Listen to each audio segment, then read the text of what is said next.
வணக்கம். இன்றைக்கி நம்ம பார்க்க போகிற சமையல் இட்லி, தோசை, ஊத்தப்பம் எல்லாத்துக்குமே தொட்டு சாப்பிட்ற மாதிரி ஒரு அருமையான டிஃபன் சாம்பார் எப்படி செய்யலாங்கிறத பார்க்கலாம். ஒரு மிக்ஸி ஜார் எடுத்துக்கலாம். 2 டேபிள் ஸ்பூன் வர கொத்தமல்லி சேர்த்துக்கலாம். ஒரு 6 வரமிளகாய் சேர்த்துக்கலாம்.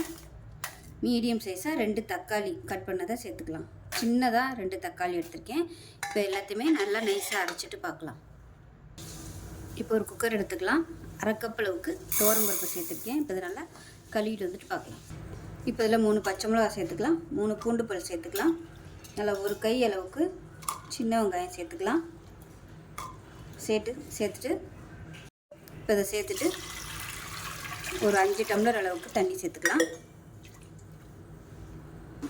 இப்போ இதில் கொஞ்சமாக மஞ்சள்தூள் சேர்த்துக்கலாம். ஒரு 2-3 சொட்டு எண்ணெய் விட்டுக்கலாம். இப்போ குக்கரை மூடி வச்சுட்டு நல்லா ஒரு 4-5 விசில் விட்டுட்டு ஸ்டீம் போனதுக்கப்புறம் பார்க்கலாம். இப்போ பருப்பு எப்படி இருக்குன்னு பார்க்கலாம். இப்போ இது வந்து ஒரு மேஷர் வச்சு நல்லா மசிச்சு விட்டுக்கலாம். ஸோ எல்லாமே கரைஞ்சி வர அளவுக்கு மசிச்சு விட்டுக்கலாம்.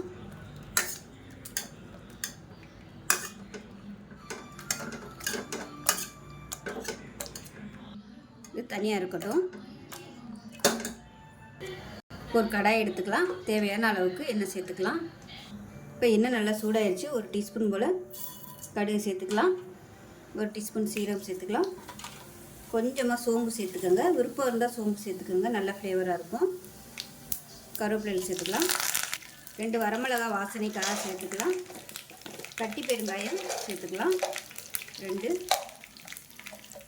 இது எல்லாத்தையும் நல்லா பொரிய வச்சுக்கலாம். இப்போ மீடியம் சைஸாக ஒரு பெரிய வெங்காயம் நீளமாக நறுக்குனதை சேர்த்துக்கலாம்.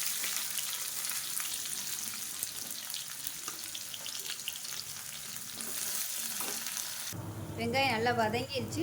நம்ம அரைச்சி வச்சுருக்க இந்த தக்காளி வரமிளகா பேஸ்ட்டை சேர்த்துக்கலாம். சேர்த்துட்டு நல்லா வதக்கி விட்டுக்கலாம்.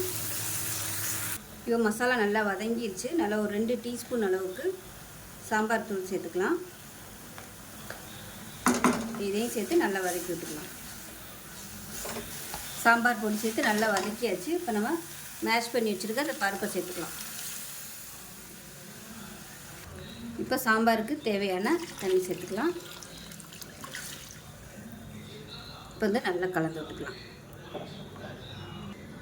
இப்போ இதில் கொஞ்சமாக சின்ன அதாவது சுண்டக்காய் சைஸுக்கு புளி ஊற வச்சு வச்சுருக்கேன். அந்த புளி தண்ணியை சேர்த்துக்கலாம். இப்போ நல்லா கலந்து விட்டுட்டு உப்பு சேர்த்துக்கலாம். கொஞ்சமாக உப்பு சேர்த்துக்கலாம். இது நல்லா கொதிக்கட்டும். இப்போ பாருங்கள், சாம்பார் நல்லா கொதிச்சு நல்லா திக்காயிடுச்சு. இப்போ லாஸ்ட்டாக கொத்தமல்லி இலை சேர்த்துட்டு அமர்த்திடலாம். அவ்வளோ சூப்பரான டிஃபன் சாம்பார் ரெடி ஆயிடுச்சு. ஊத்தப்பம், இட்லி, தோசை எல்லாத்துக்குமே அருமையாக இருக்கும். நல்லா ஹோட்டல் ஸ்டைலில் இருக்கும். செஞ்சு பாருங்கள். செஞ்சு பார்த்துட்டு எப்படி வந்துச்சுங்கிறத சொல்லுங்கள்.